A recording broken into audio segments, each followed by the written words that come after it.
Oke, shalom anak ibu semuanya, kembali kita bertemu di pagi hari ini. Kita lanjutkan pembelajaran kita untuk tematik bahasa Indonesia.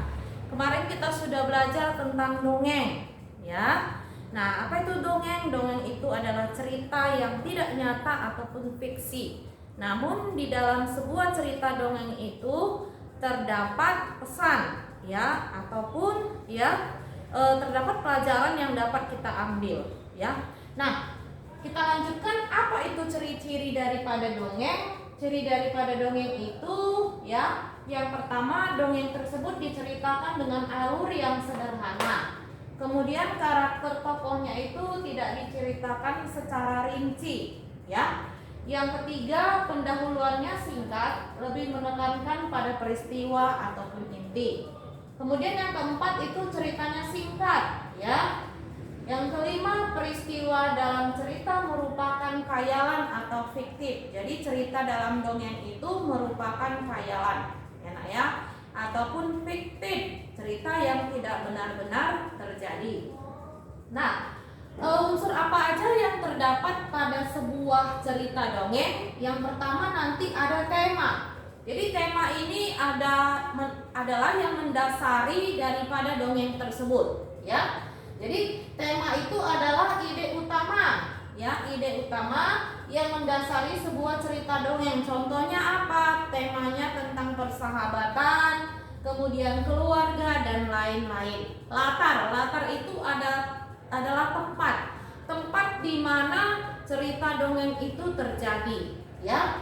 Jadi tempat itu ada 3, latar itu, ya. Latar itu adalah keterangan waktu, tempat, suasana. Jadi latar itu ada dia latar waktu, ya, pada sore hari, pagi hari, ya, malam hari dan lain sebagainya. Kemudian latar itu, ya, latar tempat, ya. Jadi ada di sungai, di sekolah, di rumah, di taman dan lain sebagainya. Kemudian latar suasana, bagaimana perasaannya? Suasana itu bagaimana? Apakah mencekam, menakutkan, ya? Seperti film horor. Nah, bagaimana suasananya? Tentu horor, ya. Jadi itu dia latar tadi keterangan, ya, di mana peristiwa itu terjadi. Ada latar tempat, ada latar waktu, ada latar suasana, ya. Jadi kita tahu setelah kita membaca dongeng itu, ya, ingat, jadi unsur yang kedua itu ada latar. Latar itu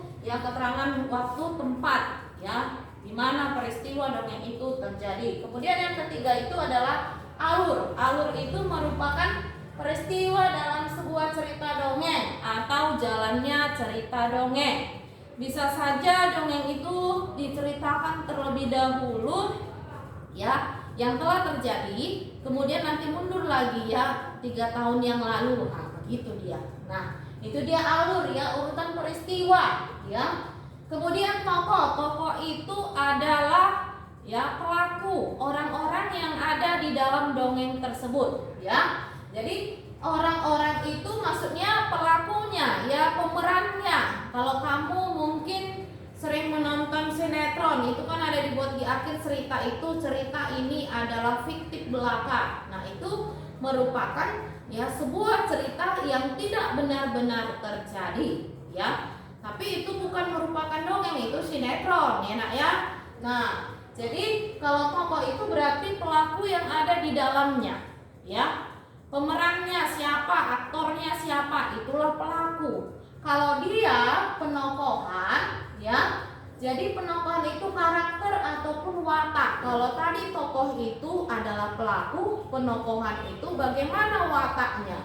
Apakah dia itu sering marah atau sombong atau baik hati? Itu di penokohan. Udah, bedakan tokoh dengan penokohan, ya. Nah, sudut pandang, ya, bagaimana cara pengarang itu menempatkan dirinya dalam sebuah cerita, itu sudut pandangnya, ya. Apakah yang diceritakannya itu, ya, ditempatkannya dia di dalam cerita itu, ya, apakah pengarang itu, ya, menempatkan dirinya bagaimana posisinya pengarang tersebut, ya. Itu dia dalam cerita dongeng. Kemudian, ya, majas itu adalah gaya bahasa yang digunakan digunakan dalam sebuah cerita dongeng. Nah, yang nomor 8 ini adalah ya intinya amanat. Jadi dalam sebuah cerita dongeng ya intinya itu adalah amanat. Amanat itu adalah pesan. Makanya Ibu bilang kemarin di dalam sebuah cerita dongeng yang sering kamu dengar terdapat amanat. Amanat itu adalah pesan moral yang ingin disampaikan penulis kepada pembaca, ya. Jadi amanat itu pesan apa yang disampaikan, seperti dongeng Maling Kundang. Kamu tentu tahu bagaimana tentang Maling Kundang. Bagaimana ya pesan yang terdapat dalam dongeng tersebut? Tentu kita tahu bahwa Maling Kundang ini durhaka kepada orang tuanya, ya kan? Nah, jadi apa pesannya? Ya, pesan dalam cerita Maling Kundang itu apa? Supaya kita menghormati orang tua, ya, supaya kita menyayangi orang tua, tidak lupa diri kita, ya. Jangan seperti si Maling Kundang. Nah, itu dia, ya. Jadi amanat itu sangat penting dalam sebuah cerita dongeng, ya. Setelah kita baca nanti dongeng tersebut, kita tahu pesan apa yang terdapat dalam sebuah cerita dongeng itu.